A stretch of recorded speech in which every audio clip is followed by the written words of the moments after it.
In the meantime, some new information on Iran's nuclear program. The UN releasing the results of a years-long investigation concluding that Tehran did indeed work on developing nuclear weapons despite its repeated and consistent denials.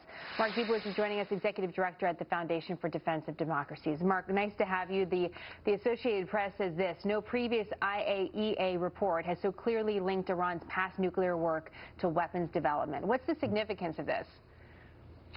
Well, Jenna, what's significant is that the IAEA is coming out in very clear terms and saying that Iran has lied about its nuclear weaponization work, that Iran was actually developing nuclear weapons in a formal way up until 2003, that those activities continued at least until 2009. And it also completely undercuts the Iranian narrative that they were never working on nuclear weapons, and that the supreme leader actually had some fatwa prohibiting nuclear weapons. So clearly the Iranians are lying, but they're about to get hundreds of billions of dollars in sanctions relief as a result of this deal. Interesting, the State Department spokesman came out and said, well, this report is consistent with what we've long assessed, that Iran had a nuclear weapons program that was halted in 2003. But I noticed you said that the program continued until 2009. Tell us a little bit more about that. Right, so that the UN is actually saying that Iran had a organized, formal nuclear weaponization program until 2003.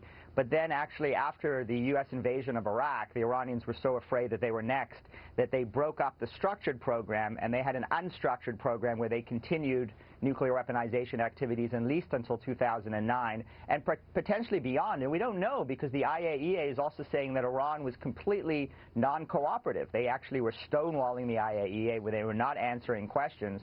And so there may be activities that even extended beyond 2009, but certainly this undercuts the administration claim that these activities stopped in 2003. Now, don't we have to approve, or a group has to approve of the results of this investigation for the nuclear deal to move forward?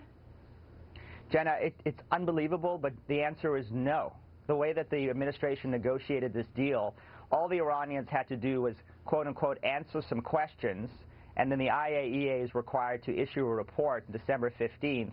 The administration is requesting that the IAEA close the file on Iran's weaponization activities, and then all the sanctions relief is going to be given as long as the Iranians disassemble some of their centrifuges and send out some of their low-enriched uranium. Hundreds of billions of dollars are going to flow to a leading state-sponsored terrorism that the IAEA has confirmed has lied about its nuclear. And just again, to get clarity, we're depending once again on the Iranians to uphold certain parts of the deal that we've worked out, trusting them rather than an outside agency over the terms of this deal, which extend, well, 5, 10, 15 years into the future. Well, that's right. I mean, the problem now is that, the administration has said that they've had perfect knowledge about the past, and I guess a lot of intelligence officials sort of rolled their eyes when Secretary Kerry said that.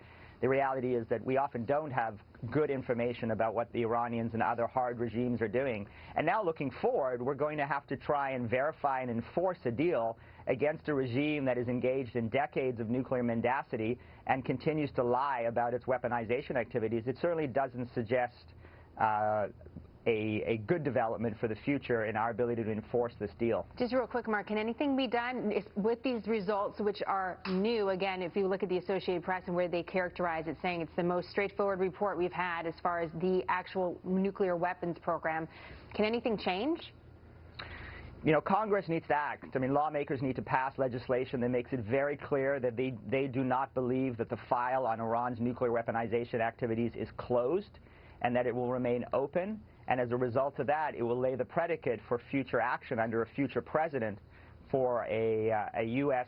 government to move forward vigorously in holding Iran's feet to the fire. We can't trust this regime, and we now know that this regime is engaged in, as I said, lying and obfuscation of an enormous scale on a most potent and deadly program. Interesting. As you're talking, we're showing on our screen the Iranians' perspective, which is that, well, this report just confirms that our program was very peaceful, which is not exactly the way that it is portraying it.